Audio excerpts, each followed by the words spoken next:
Glória a Deus. Eu quero saudar a todos com a paz do Senhor. Uma alegria muito grande estarmos reunidos mais uma vez para adorar a Deus, rever o pastor Edson, que eu tenho o prazer de chamar de amigo, estar mais uma vez nessa bonita cidade, nessa bonita igreja dessa feita, uma família que eu amo muito, o pastor Bruno Reis, chamado esposo do lado, filhos que Deus me deu, lógico que bem na adolescência. Alegria muito grande poder ter amizade e amizades sinceras. Eu acredito muito que vocês cantam bem, que vocês são crentes, e hoje nós temos diante de nós o símbolo, do corpo e do sangue de Jesus. Alguns não participarão, a maioria vai participar, e essa simbologia é um sacramento, um dos mandamentos do Senhor, que se faça, para que jamais o planeta Terra esquecesse de que um dia o Deus desceu dos céus e deu a sua vida em nosso lugar.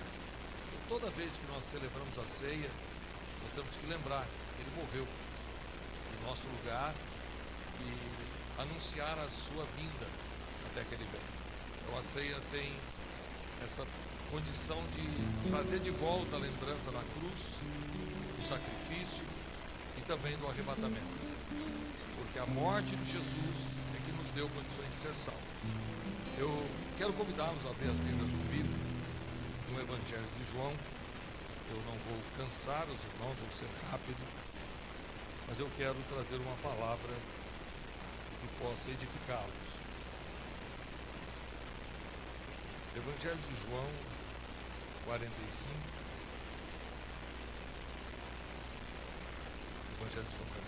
Evangelho de João 6.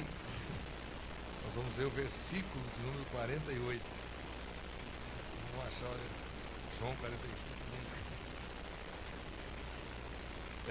Evangelho de João é um dos testamentos mais completos quando fala de Jesus Cristo. E no capítulo de número 6, Jesus vai falar que Ele é o pão da vida. E isso está acontecendo depois que Ele anda sobre o mar. Então, todo mundo assustado com a sua glória. E Ele vai falar que Ele é o pão.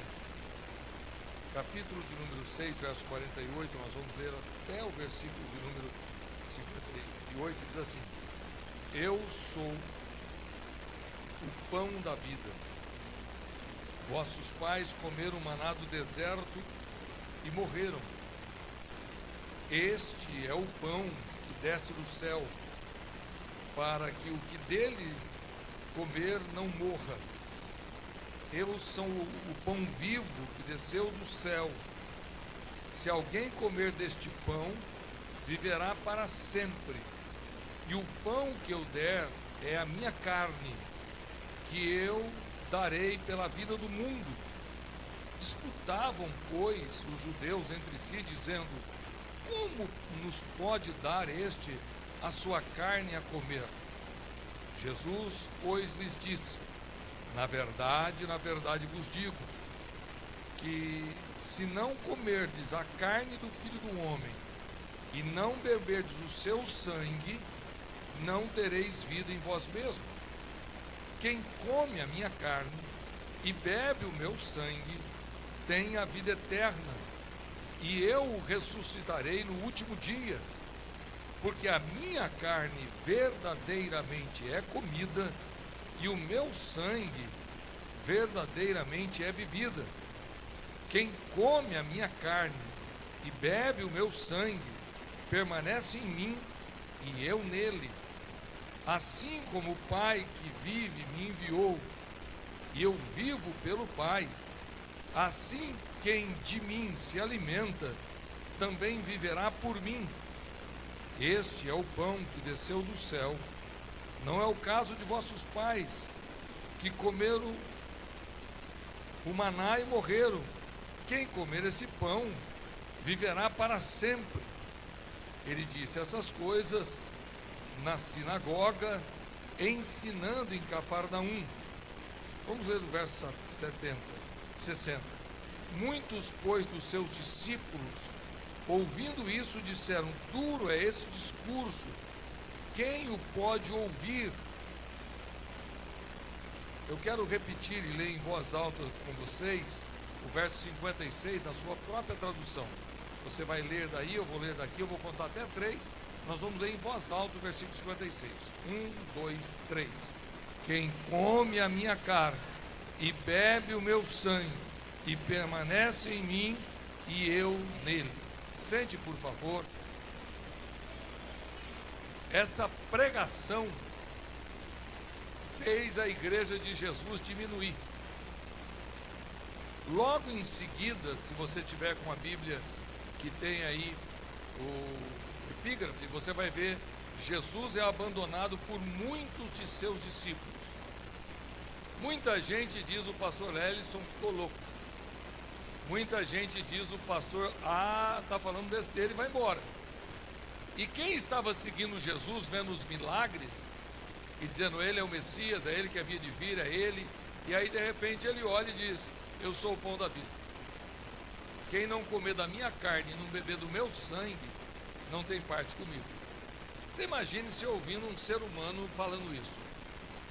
E até uma expressão: mas como é que nós vamos fazer para comer essa carne? Se você puder abrir a Bíblia aí, abre a Bíblia, é importante você participar. Capítulo 6, verso de número 52. Disputavam, pois, os judeus entre si, dizendo: como nos pode dar este a sua carne a comer? Esse discurso tem 2000 anos, 2050 anos, 70 anos, e até hoje é difícil de entender. Tem alguns que estão aqui que não vão entender. Mas a afirmação de Jesus, dizendo de maneira direta, clara: quem não comer do meu corpo e não beber da minha carne, não tem parte comigo. Ou você pega esse pedacinho de pão e pega esse pouquinho de vinho e toma, ou você não tem parte comigo. É forte esse discurso. Mas eu não estou preparado ainda para batizar. Mas eu ainda não me sinto em comunhão. Mas Jesus dá uma declaração: você quer ter a vida eterna? Quer morar no céu? Você vai ter que participar desse ato. Você vai ter que participar. E talvez aqui dê algum significado o que é ceia. Porque ela vai perdendo o significado. Você toma todo mês, cada 15 dias, sempre está acontecendo. Tem gente, os músicos, é perigoso estar tocando e não perceber o que é a ceia. Nós podemos distrair no celular e de repente chega o diácono com o pão e você pega um pedacinho de pão e fica tudo muito comum. Mas essa ação da igreja, da noiva do Cordeiro, de celebrar, de lembrar da morte, da ressurreição e anunciar o arrebatamento, tem um significado maior do que só um culto. Tanto é que muitos pastores confessam que o maior e melhor culto da igreja é o culto de ceia. Mas nós estamos criando uma igreja brasileira que pega fogo cantando. O pregador prega, ninguém sente nada. Aí começa um louvor e agora vocês estão inventando um negócio de medley. Não canta o hino inteiro. Só canta um pedacinho que é bonito. E aí vai encaixando um atrás do outro. E todo mundo dá glória, aleluia, é emocionante. Mas eu tenho que tomar muito cuidado com as minhas emoções.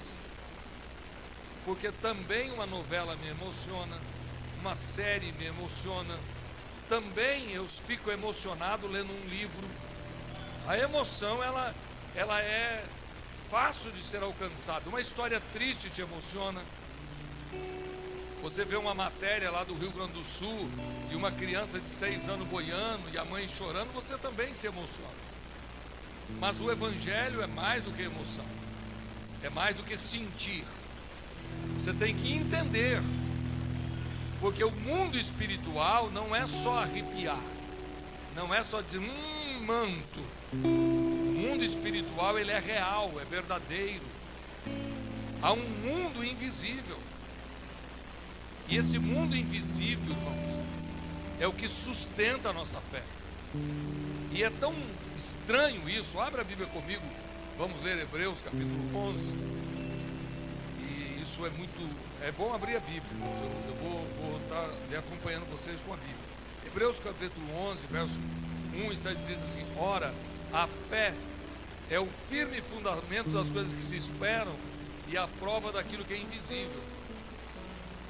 É a prova daquilo que você não vê. Como é que eu tenho prova do que eu não vejo? Quem já enfrentou um delegado, quem já esteve diante de um advogado, provas precisam ser materiais. Você viu? Você estava lá? Sabe como é que é? Não tem prova que eu não vi. Se você não viu, como é que você está falando? Mas a fé é a prova daquilo que você não vê. Eu não vi, mas eu sei que é assim. Então, sai da frente, o delegado não quer. Mas no mundo espiritual, você não vê para crer, você crê para ver. Eu vou repetir: no mundo espiritual você não vê para crer, você crê para ver. Eu não vi, mas eu creio. Eu não vi, mas vou ver. Abra a Bíblia comigo, Hebreus capítulo 11, verso de número 24.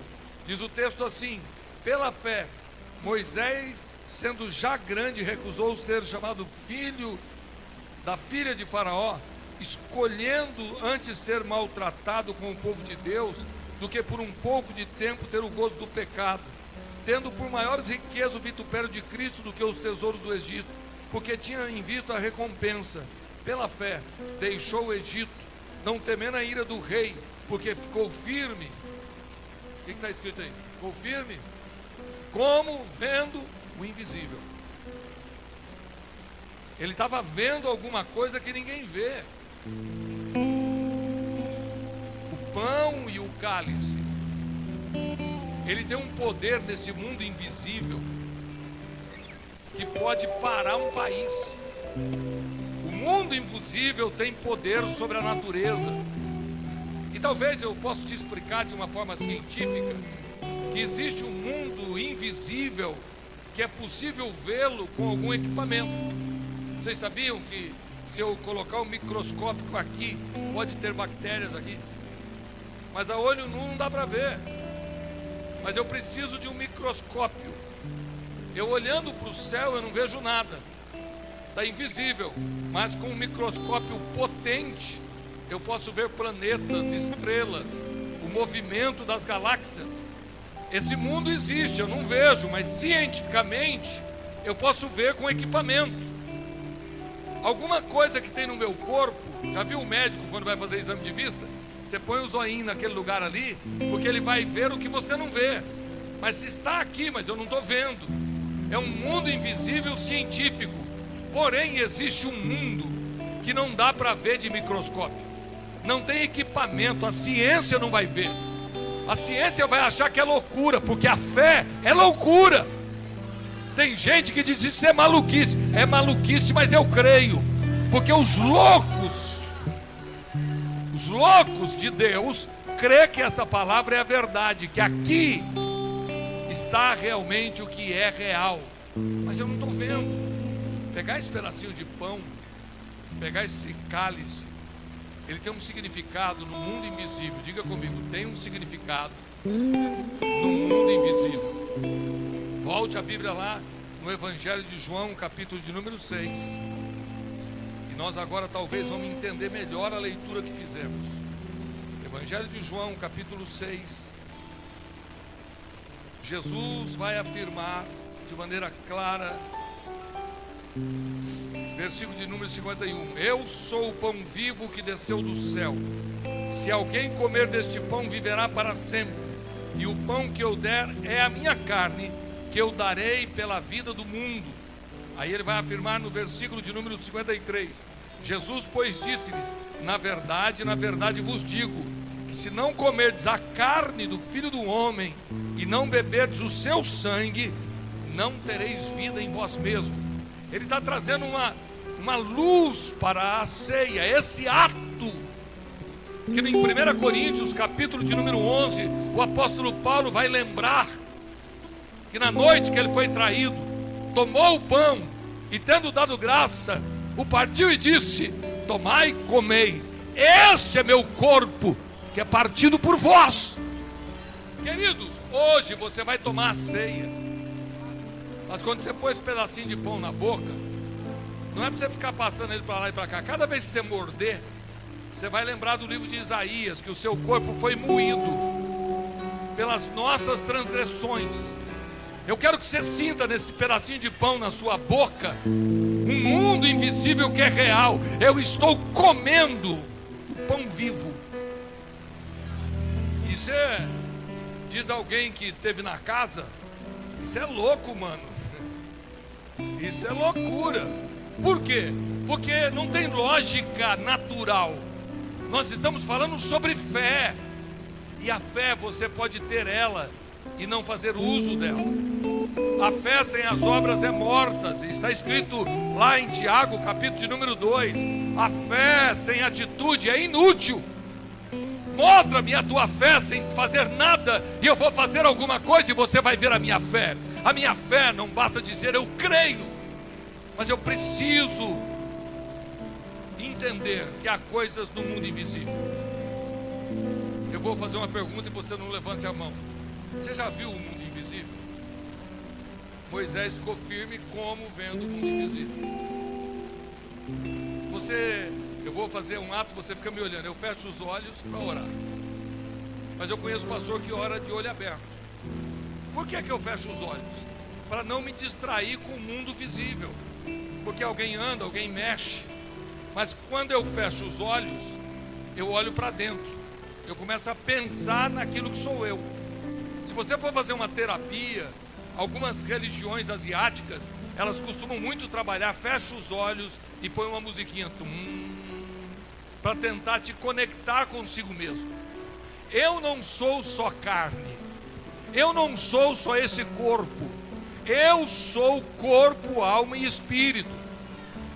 Quem me vê, vê a carne, mas há um Deus que me deu uma alma, e essa alma que Deus deu voltará a Ele. Mas não dá para ver a alma, não dá para ver o espírito, não dá para explicar. Tem gente que não vai entender, e a Bíblia explica isso. Como assim, pastor? Abre a Bíblia, por favor, vamos ler Bíblia. 1 Coríntios. Daqui a pouco eu pego fogo, irmão. Deixa eu só mostrar alguma coisa para vocês. 1 Coríntios,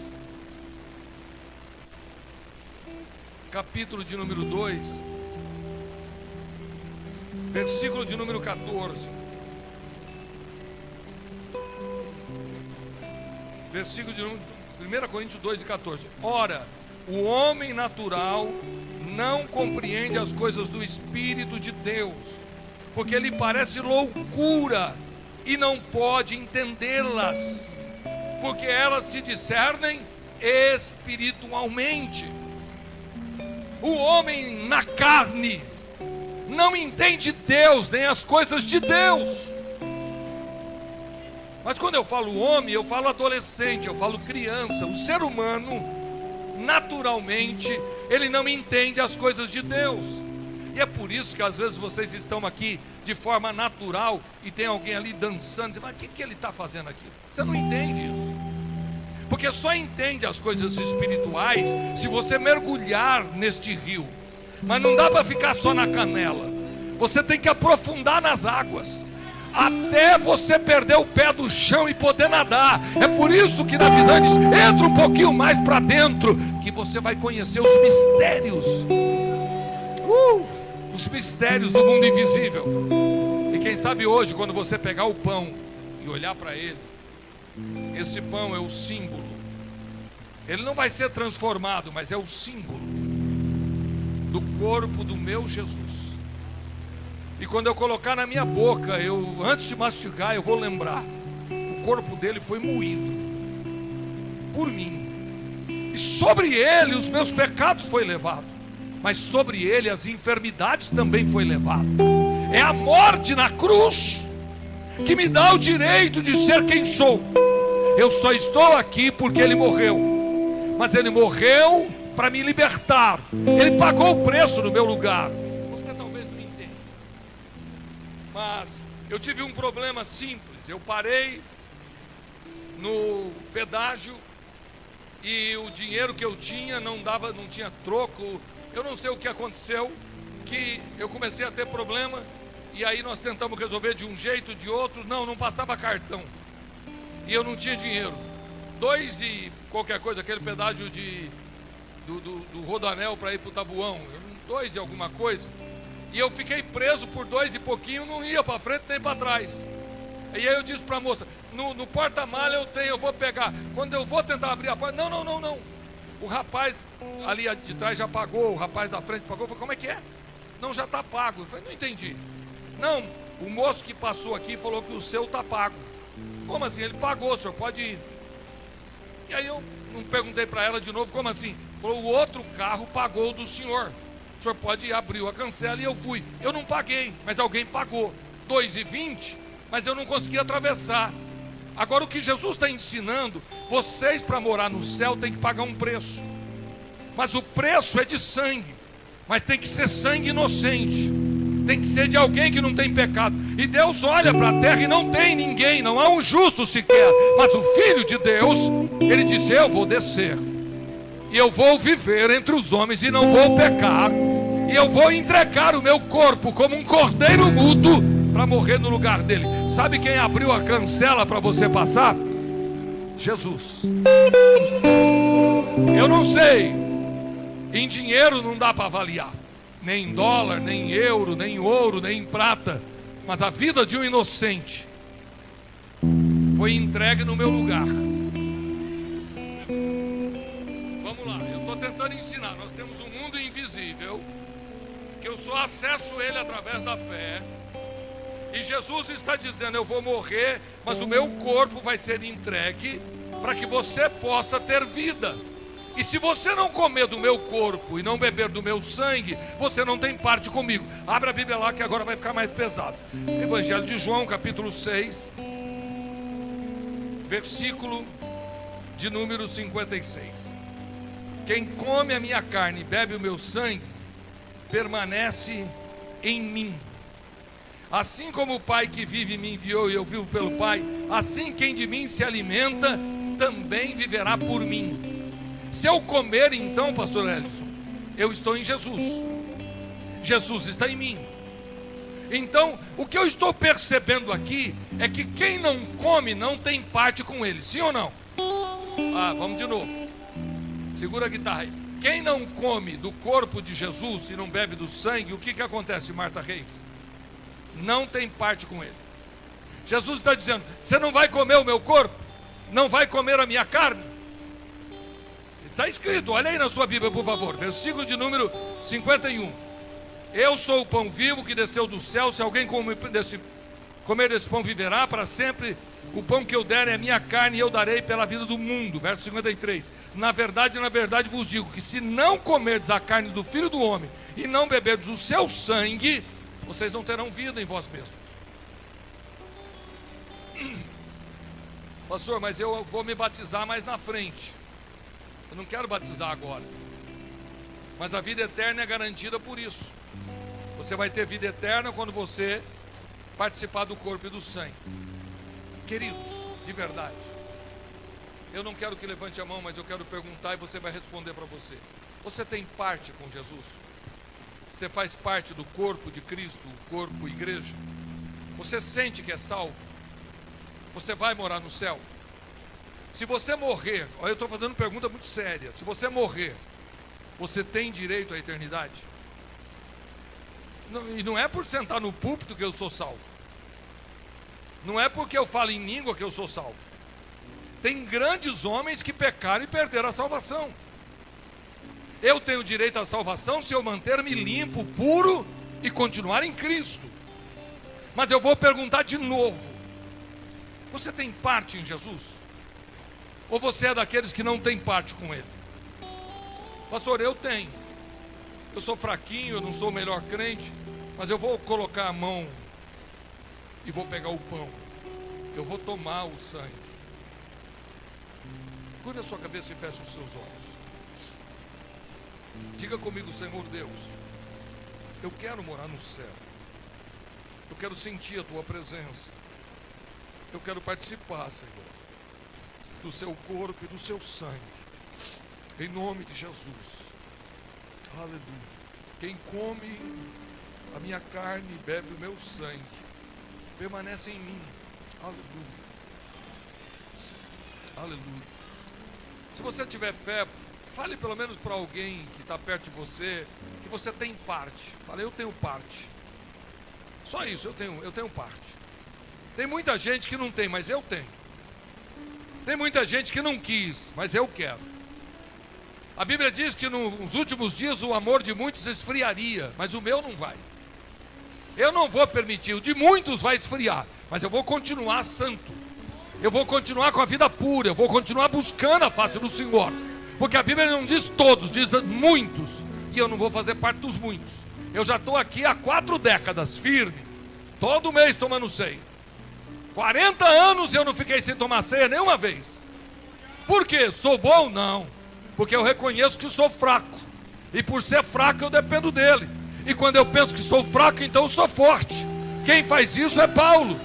Não é a minha força que me sustenta, mas é o meu temor. Ah, você não pegou. Não é a minha força que me sustenta, mas é o meu temor. Pega na mão de quem está do teu lado, porque vai ficar quente o negócio. Pega na mão dele. Pega na mão de alguém. Pastor, pega na mão de alguém aí. Segura na mão desse crente e diz: não é quando eu sou forte. Diga, não é quando eu sou forte, mas quando eu sou fraco. Quando eu penso que não aguento, ele vem e me ajuda. Aleluia. Quando eu penso que não aguento mais, solta a mão desse crente e dá um brado de glória a Deus, porque o Senhor te trouxe hoje aqui para dizer: você tem parte. Você tem parte no meu reino. Você tem parte naquilo que é meu. Você tem parte. Essa é a igreja. Ah, se eu não valorizar, aleluia. Eu vou ler um versículo com vocês. Jesus é tão lindo, irmãos.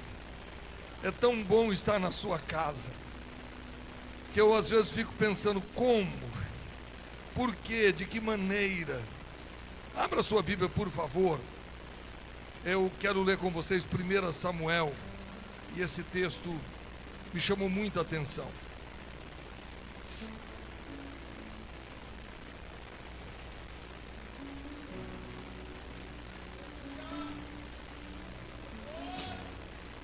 Primeira Samuel, capítulo número 6.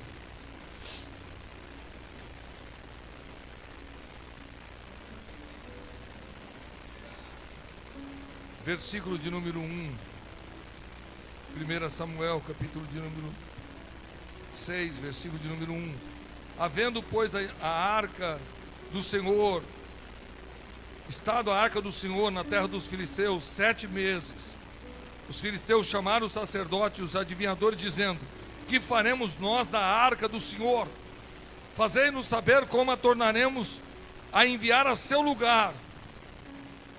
Os quais disseram: se enviardes a arca de Deus de Israel, não a envieis vazia, porém sem falta lhe enviareis uma oferta para expiação da culpa, então sereis curado, e se vos fará saber porque a sua mão se não tira de vós. Eu vou repetir: e se fará saber porque a sua mão não se tira de vós. Segure a Bíblia aberta, olhe para mim, eu não tenho tempo de ler tudo, mas eu tenho aqui um grande teólogo, pastor Bruno Reis. 7 meses a arca está no território filisteu. Para que eles levaram a arca? O senhor lembra, teologicamente? Como conquista de guerra para tirar a glória do povo de Deus. Toda a guerra que Israel enfrentava, a arca ia na frente.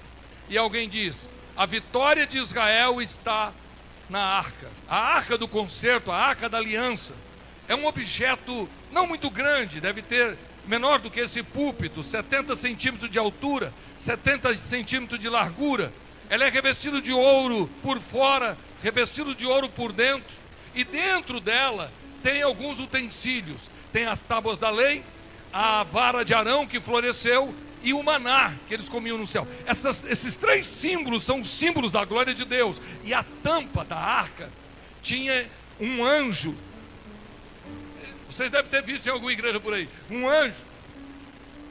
e de um lado e do outro lado o outro anjo, e os dois tocavam a asa um sobre o outro. Então é como um púlpito desse de ouro, ouro por dentro, ouro por fora, uma tampa com dois anjos simbolizando a glória de Deus, e dentro dessa arca estavam os símbolos da glória. 40 anos do maná no deserto, a tábua do concerto e a vara de Arão que floresceu. E quando essa arca ia na frente da batalha de Israel, Israel vencia, e os filisteus disseram: a vitória deles não é a força deles. Diga comigo: a vitória deles não é a força deles, é a glória de Deus. Eu vou repetir isso porque isso é muito sério. A sua vitória, a minha vitória não é a minha força, mas é a glória de Deus que vai na frente. E qual é a ideia dos filisteus? Tira a arca, porque se a arca sair, eles perdem a força. Então há uma batalha, e Deus permite. Diga comigo: Deus permite, e a arca é levada. Eu poderia falar sobre a morte do último sacerdote, dos filhos dele, 2 filhos que morreram na hora, mas nós não estamos numa aula de teologia, nós estamos num culto de ceia. O que diz a Bíblia é que 7 meses a arca ficou com os filisteus. Quantos meses? Quantas vitórias eles tiveram? Bruno Reis, quantas vitórias? Nenhuma. A arca no território dos filisteus causa hemorroidas. Hemorroida nos homens. Os homens começam a sangrar e sair para fora a vergonha deles, porque eles não podem sentar, porque a hemorroida, quando é muito forte, a pessoa vai defecar e sai junto o intestino. E é uma dor, até hoje, terrível. Talvez uma das operações com o pós-operatório é mais traumático do que um parto. É uma dor muito angustiante, mas é muito vergonhosa, porque são homens sangrando. Então ele come, ele bebe, e quando ele vai defecar, ele sangra. Mas não é em um, é nos soldados. Começa a entrar rato, e os ratos vão roendo roupa, comida, vão acabando com as lavouras, e eles dizem: a glória de Deus no território dos filisteus é só maldição. E aqui me assusta. Escute isso. Segura a guitarra um pouco. Isso, segura, só um minutinho. Escute isso, depois você toca. Silêncio, nada, não toque nada, escute. A arca, que era a glória de Deus no território dos filisteus, serve de maldição. Falar em língua na igreja e ter uma vida em pecado em casa serve de maldição. Tomar a ceia indignamente serve de maldição. Você leva para casa a glória de Deus, mas na sua casa não tem lugar para a glória de Deus. A glória de Deus não combina com o pecado. Jesus disse: melhor fora que foste frio do que morno. Vomitar-te-ei da minha boca. Sabe o que Deus está dizendo? A glória de Deus não combina com o pecado. Não adianta você viver uma vida de masturbação, uma vida de pornografia, uma vida de adultério, uma vida de pecado escondido, pensando que vai resolver estar na igreja. Porque quanto mais você se esconde, mais você sofre. E são vergonhas. A hemorroida que a Bíblia diz é vergonha para o exército. Qual é a vergonha que você está passando? Aonde Deus está permitindo você ser humilhado? Porque você está brincando de salvação. Porque o mundo invisível é real. Você não está vendo, o pastor não está vendo, mas Deus está trabalhando para dizer: a minha glória. Talvez seja por isso que tanto pregador famoso cai em adultério. Talvez seja por isso que tanto ministério poderoso vira em briga. Porque eles estão pensando que a glória de Deus basta levar e colocar em qualquer lugar. Não.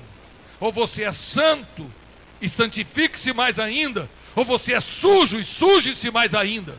Mas Deus não vai aceitar o pecado dentro da sua santidade. 7 meses, diz a Bíblia. que os reis chamam ele e dizem: vem cá, o que a gente faz para tirar essa glória daqui? Vamos mandar essa glória embora.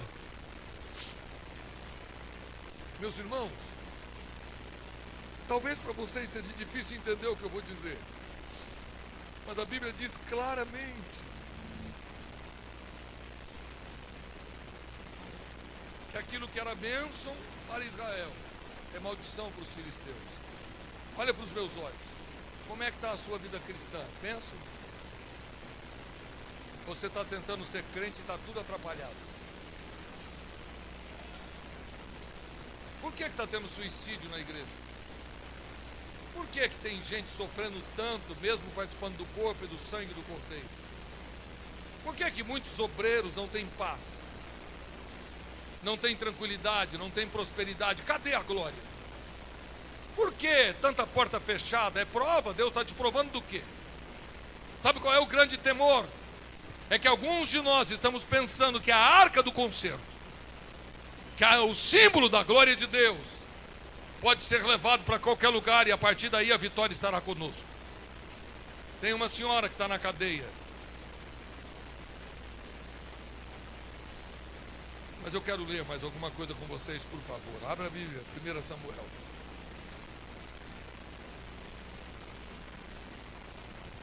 Eu estava meditando aqui, me assustei, porque o texto é pesado.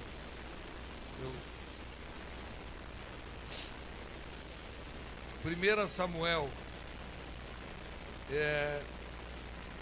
capítulo 7, verso 1 e 2, diz assim: E sucedeu que desde aquele dia a arca ficou em Quiriade-Jearim, e tantos dias se passaram que chegaram até...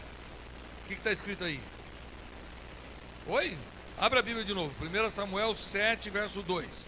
E sucedeu que desde aquele dia a arca ficou em Quiriade-Jearim, e tantos dias se passaram que chegaram até 20 anos. E lamentava toda a casa de Israel. Meus irmãos, Abinadab foi o homem que a arca foi colocada. Quantos anos ficou na casa de Abinadab? 20 anos. E não aconteceu nada. Não teve prosperidade, não teve abundância, não teve intervenção. Por quê, irmãos? Que a glória de Deus, o símbolo da glória de Deus está na casa de Abinadab. E não acontece nada. Ele é judeu. Ele é hebreu. Ele pode ter o que ele quiser. A glória está aí. Ele não é filisteu. Ele não está envolvido com os filisteus. Bruno, qual é o pecado de Abinadab? Abra a Bíblia comigo, 2 Samuel. 2 Samuel, capítulo de número 6, versículo de número 11.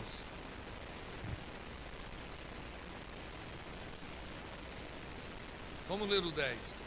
E não quis Davi retirar para si a arca do Senhor para a cidade de Davi, mas Davi a fez levar à casa de Obed-edom, o gitita.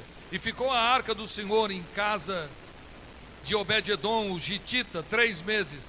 E abençoou o Senhor a Obed-edom e a toda a sua casa. Fica comigo, 3 meses. E mudou a vida do homem. 3 meses. E ele foi extremamente honrado. Os seus filhos foram abençoados. Seus filhos se tornaram tesoureiros, porteiros. Ele foi lembrado e é lembrado até hoje, 3 meses. Mas na casa, cadê o nome do homem? Abinadab, 20 anos. Não aconteceu nada. Nos filisteus, e aí eu vou perguntar e você me responde.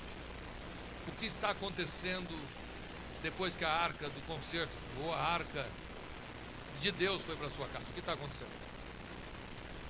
Aqui o moço da guitarra aqui. O que está acontecendo depois que a glória de Deus foi para a sua casa? O que foi que aconteceu? De bom ou de ruim?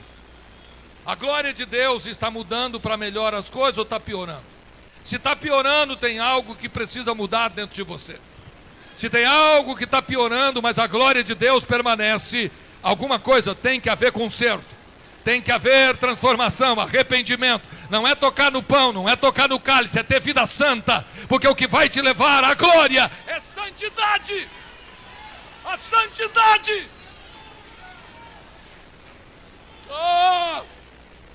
Eu quero que você creia no que eu vou pregar. Deus vai te abençoar, Deus vai te honrar, mas você precisa entender quem você é, que lugar você está. Você não fala mais palavrão, você não mente mais, você não pode mais falar palavrão, nem na intimidade, nem no lugar mais escuro da sua vida. Sua boca tem que ser lavada com sabão do céu, seus olhos têm que ser colírios do céu. Cuidado com o que você vê, cuidado com o que você fala, cuidado com o que você assiste, cuidado com o que você ouve, porque a arca do concerto foi na tua casa. Eu estou crendo no que Deus está falando aqui. Sabe o que eu estou pensando comigo? Aleluia. Você fez aliança com Deus? Alô, você fez aliança com Deus? Quem aqui tem aliança com Deus? Levante a mão. Quem aqui tem Jesus como Salvador? Segura a mão lá em cima. Eu penso que a maioria é crente, então. Então todos nós estamos em Cristo. Mas qual é o efeito da glória? Você está como Abinadab, pastor. Eu estou tentando pagar as contas e não sobra nada. Eu chamo isso de desprezo da glória de Deus. Desprezo do que eu tenho de melhor. O que eu tenho de melhor não é o meu cabelo, não é os meus olhos, não é a minha altura, não é as minhas condições intelectual, não é diploma. O que eu tenho de melhor é a glória de Deus que habita em mim. O que vai mudar a minha história, a história dos meus filhos, dos meus netos, é a glória de Deus. Levante a mão, porque eu vou profetizar sobre alguns de vocês. Levante a mão se você crê que ainda tem profeta na terra. O Senhor vai abrir o tesouro dele e vai honrar a tua vida, os teus filhos e os filhos dos teus filhos. Nenhum demônio vai poder destruir aquilo que Deus construiu. Se você santificar a tua vida, virá sobre ti portas abertas, virá sobre ti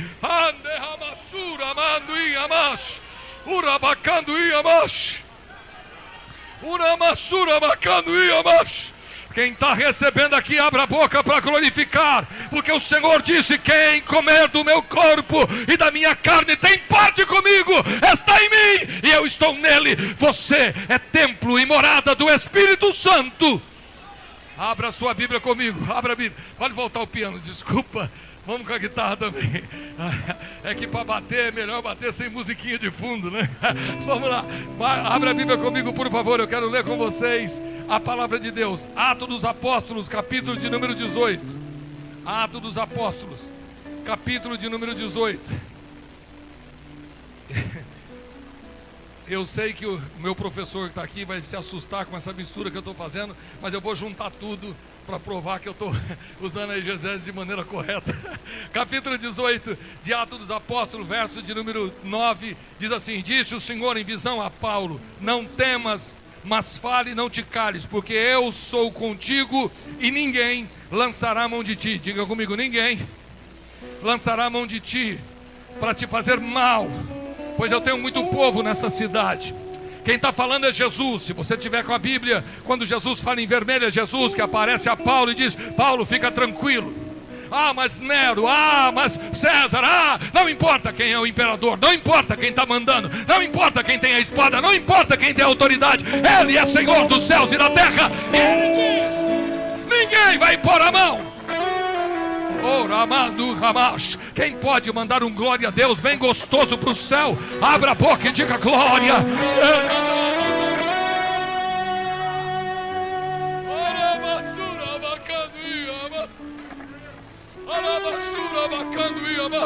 Põe a mão em alguém que Deus vai te usar agora. Diga para ele: Satanás tem limitações. Diga para ele: Satanás tem limitações. Ele pode se levantar com todos os demônios do inferno. Ele pode levantar o homem mais forte desta terra, mas Jesus Cristo ainda é Senhor. Jesus Cristo ainda tem todo o poder nos céus e na terra. E nenhum demônio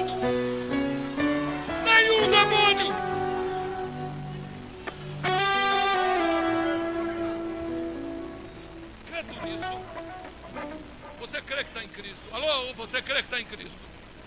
Abra a tua Bíblia, por favor, Atos dos Apóstolos, capítulo de número 27.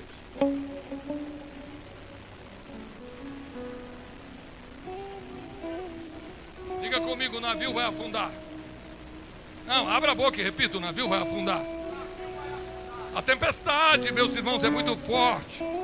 Não é essa tempestade que aconteceu no Rio Grande do Sul, é pior. São 10 dias que não dá para ver o sol, não dá para ver a lua. É uma escuridão, vento que sopra, o barco está afundando. E Paulo está orando, jejuando. E os incrédulos estão jejuando. Diga comigo, quando a coisa aperta. Não, abra a boca e diga, quando a coisa aperta. Até incrédulo jejua. Quando a coisa aperta, até aqueles que caçoava de nós vai ficar de barriga vazia, porque aí depende da misericórdia de Deus, e Deus sabe trabalhar, e Deus sabe apertar. Põe a mão em alguém, põe a mão em alguém. Eu estou sentindo agora que eu estou deixando teologia e virando profeta. Põe a mão em alguém e diga, o meu Deus, diga para ele, o meu Deus, ele sabe apertar, ele sabe cobrar. Diga para ele sabe apertar, ele sabe cobrar, ele sabe quebrar, ele sabe apoiar, ele sabe levantar, ele sabe derrubar. Ele é o Deus dos céus e da terra, ele tem poder para fazer aquilo que ele quiser. Se você crê nesta palavra, levante a tua mão para dar glória a Deus, porque quando Deus entra, quando ele entra, não importa quem é grande.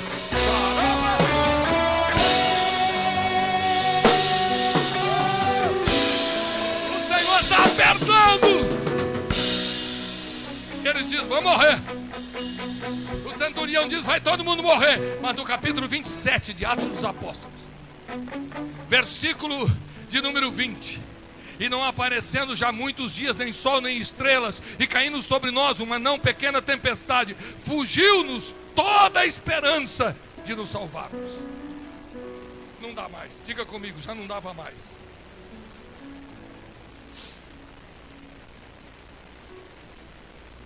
Sabe quando o casamento já não dá mais?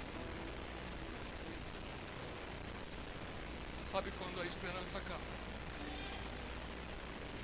Sabe quando eu já tentei de tudo, de tudo.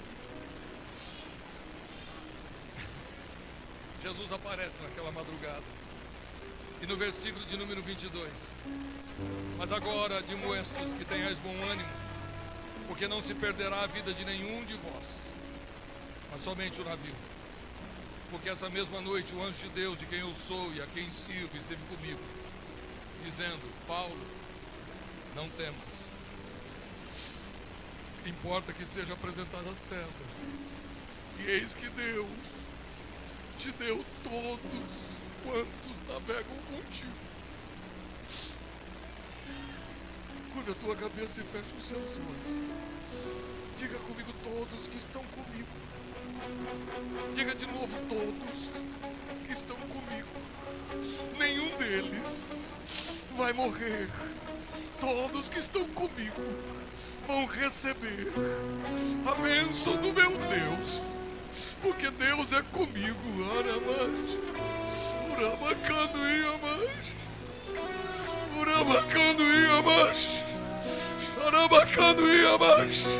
Se você pode abrir a boca para glorificar, esta é a hora.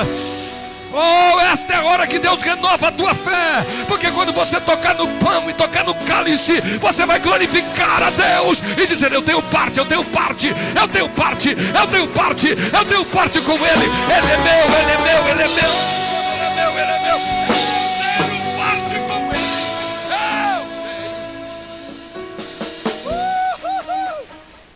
Se alguém come e bebe, tem parte com Ele. Bom, agora eu vou juntar tudo. Eu mostrei a vocês o valor da ceia. Mostrei para vocês o poder da fé. E lhes mostrei que há um mundo invisível. Juntando tudo isso, eu disse, se eu estou nele e ele está em mim, ele intervém nas situações complexas. Ele determina o que vai acontecer, não é o meu erro, não é a minha falha. Porque quando eu erro, Ele tem misericórdia. Quando eu não aguento, Ele me ajuda. E eu mostrei a vocês que não é a sua força, mas é a bondade de Deus. Oh, eu quero que você creia, estar em Cristo é muito grande. Estar em Jesus é muito mais do que vir na igreja. Você é representante de Jesus nessa cidade. Sua família vai ser abençoada por você. Já viu aquela história? Levou 5 tiros e não morreu. A minha mãe estava orando. Já viu aquela história? Teve e não aconteceu. Por quê? Tem alguém que está intercedendo. Mas eu quero convidá-los a abrir as Bíblias comigo, por favor. Eu estou terminando. Nós vamos ler um versículo bíblico que eu gosto muito. Eu só preciso lembrar a primeira de Pedro. Abre a Bíblia comigo, por favor. É muito gostoso ler a Bíblia.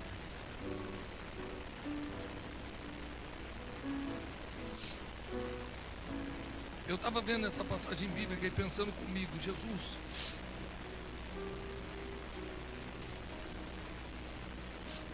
deixa eu achar aqui. 1 Pedro 2 e 9. 1 Pedro 2 e 9. Mas vós sois a geração eleita, o sacerdote real, a nação santa, o povo adquirido, para que anuncieis a virtude daquele que vos chamou das trevas para a sua maravilhosa luz.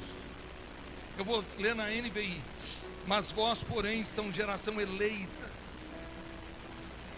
reino de sacerdotes, nação santa, povo que pertence a Deus, para anunciar as grandezas daquele que os chamou das trevas para a sua maravilhosa luz.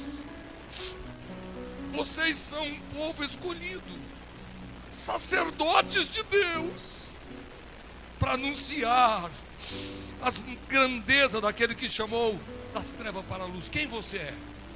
Alô, me responda quem você é. Diga: eu sou nação eleita.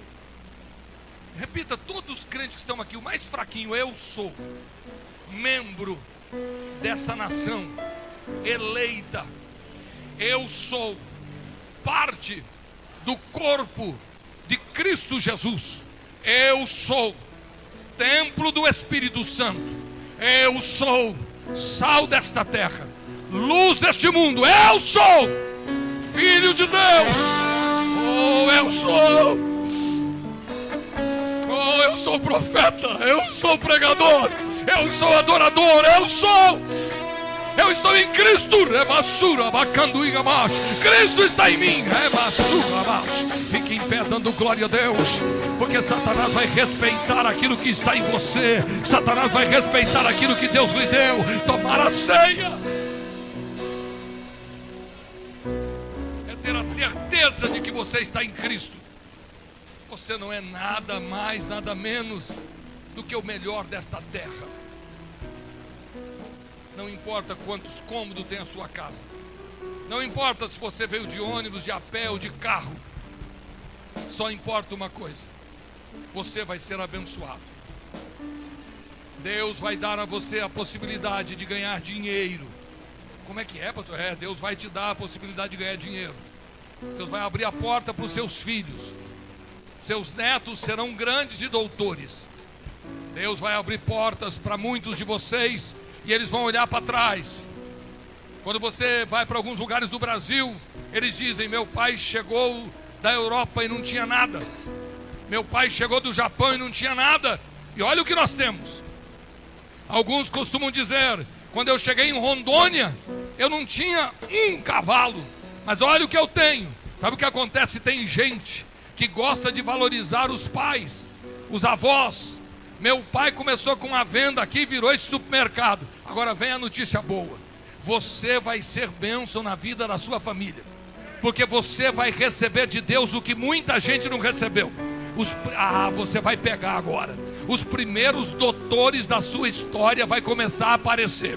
Doutor A, doutor B, doutor C. Como é que é isso, pastor? Você volta para trás, e muita gente trabalhou na roça, muita gente trabalhou em muitos lugares pequenos, muito pedreiro, muito servente, muito carpinteiro, mas não tem um doutor. Mas você veio para Jesus. Jesus te salvou, te deu um banho no sangue, te encheu do Espírito Santo e começou a mexer a sua vida. Você só limpava a casa da patroa, mas Deus estava trabalhando, e a patroa disse: o seu filho está fazendo faculdade? Não, doutora. Aí ela diz: então põe na faculdade que eu vou pagar. E você diz: meu Deus, o que é isso? é a bênção de Deus que começou a chegar, para que você possa entender. Deus vai te honrar, e vai honrar quem está no barco com você. Deus vai te honrar, e vai honrar quem saiu de você. Se você pegar esta palavra, oh meu Deus, oh meu Deus. Meu irmão me ligou, Ricardo Barbosa da Silva, 1 ano mais velho do que eu, e ele disse assim: João, você reparou que na nossa família não tem ninguém formado na faculdade? Como assim? Olha, o tio A, o tio B, o tio C, os primo A, primo B, primo C, ninguém conseguiu terminar uma faculdade. E aí ele disse: você viu que os nossos sobrinhos também não têm faculdade? O fulano entrou, fez 2 anos, o fulano entrou, fez 3 anos, ninguém terminou. E aí ele me disse: mas nós estamos em Cristo, João. Nós não podemos aceitar que essa maldição continue. E eu disse: Ricardo, nós chegamos para mudar a história da família dos Barbosa. Não é porque eu vou ganhar muito dinheiro, é que eu tenho a bênção de Deus. Eu estou participando do corpo e do sangue. A arca da aliança está comigo. A glória de Deus está comigo. E eu não vou ser como Aminadab. Eu não vou deixar a glória de Deus na minha casa e não acontecer nada. Se Deus me deu a sua glória vai me abençoar. E se a glória de Deus está na tua casa, você não pode ser Aminadab. Olha para quem está do seu lado e pergunta para ele se ele está entendendo. Pergunta: você está entendendo? Pergunta: está entendendo, pastor, que a arca do concerto ficou 20 anos na casa de Abinadab e não fez nada? Você está entendendo que a arca da glória de Deus esteve na casa de Abinadab e não serviu de nada? Mas hoje Deus muda as coisas aqui, porque hoje Deus vai te levar de cabeça levantada e você vai dizer: a arca da aliança de Deus está na minha casa, a glória de Deus está na minha casa. E vai começar a acontecer um movimento, vai começar a acontecer um movimento. Quem está crendo, quem está recebendo, vai começar. É hoje. Eu estou sentindo um fogo queimando aqui. Se você crê no que eu estou pregando, levante a tua mão que eu vou orar. Levante a tua mão. Toda a força do inferno, toda a maldição lançada por pai e por mãe, toda praga rogada pelos invejosos, mentirosos, caluniadores, toda maldição dada por aqueles que duvidaram, cai por terra agora. Toda força dos incrédulos seja quebrada agora, que caia por terra nesta noite. Senhor, eu me levanto contra a força do inferno que tem tentado trazer miséria, pobreza a alguns dos teus filhos que estão aqui. Cai por terra agora todo espírito de pobreza e de miséria que está afetando a condição emocional da tua serva, cai por terra agora. Vem, Espírito de Deus, e começa um movimento neste lugar. Que haja portas abertas à direita, à esquerda, na frente e atrás. Comece a abençoar os filhos, comece a abençoar os netos. Agora, meu Deus, que a tua glória seja na vida destas pessoas, como foi na casa de Obed-edom. Eu estou pedindo agora, meu Deus, que a arca que marca a tua presença seja a marca da vitória. Pega na mão de quem está do teu lado. Eu não sei se vocês entenderam. Fecha o corredor, estica a mão lá do outro lado. Pastor Ellison, eu já estou entregando o microfone, mas eu estou sentindo um movimento muito grande no mundo invisível aqui. Satanás tem que respeitar essa igreja. Satanás tem que respeitar a tua fé. Satanás tem que saber que a glória de Deus vai para a tua casa mais uma vez. Mas a arca da aliança vai estar na tua casa para te abençoar. Pega na mão, segura na mão desse crente, porque alguma coisa vai acontecer. Estica aqui, ó, e pega na mão daquela menina de rosa ali, ó. Eu quero que todos dê a mão. Faça um corredor, isso, vem para cá, vamos mexer, porque não vai ficar espaço para o diabo andar. Pode pegar na mão de alguém. Será que, olha lá que bonito, ó, fechando o corredor, porque Deus vai entrar com providência hoje aqui. Diga para quem você segurou na mão: eu faço parte. Diga: eu faço parte. Ellison, eu faço parte de um povo especial, zeloso e de boas obras. Eu faço parte do povo eleito. Eu faço parte daqueles que foram salvos. Eu faço parte. Eu vou descer porque Deus vai pôr fogo aqui em crente. Quem está aqui dando glória a Deus, me ajude. Eu vou pedir para os músicos me ajudar agora, porque Deus quer fazer algo maior aqui nesta noite. Eu estou pregando a palavra que transforma. Quem puder fechar os olhos, feche os olhos e comece a receber agora. Receba o poder que vem de Deus. Receba o poder que vem dos céus. Agora, abra a boca, abra a boca, abra a boca. Abra a tua boca para receber. Já tem criança recebendo, mas eu quero mais, Senhor. Eu quero algo que seja marcante nesta noite. Na autoridade que tu me deste, encha agora, encha agora, encha agora, agora, agora, agora, agora. Encha, encha, encha, encha.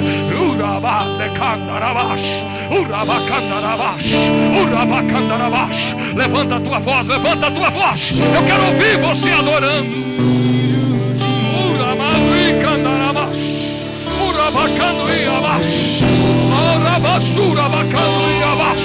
Vamos adorar, vamos adorar. Quem pode abrir a boca para adorar?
Glorifica o seu Deus. E se você crê naquilo que Deus lhe deu hoje, eu quero que você dê um glória a Deus bem gostoso. Abra a boca e diga glória a Deus. Quem pode dar uma salva de palmas para Jesus? Se é para Jesus, faça isso com alegria. Mais forte, é para Jesus, querido. Glória. Oh, glória.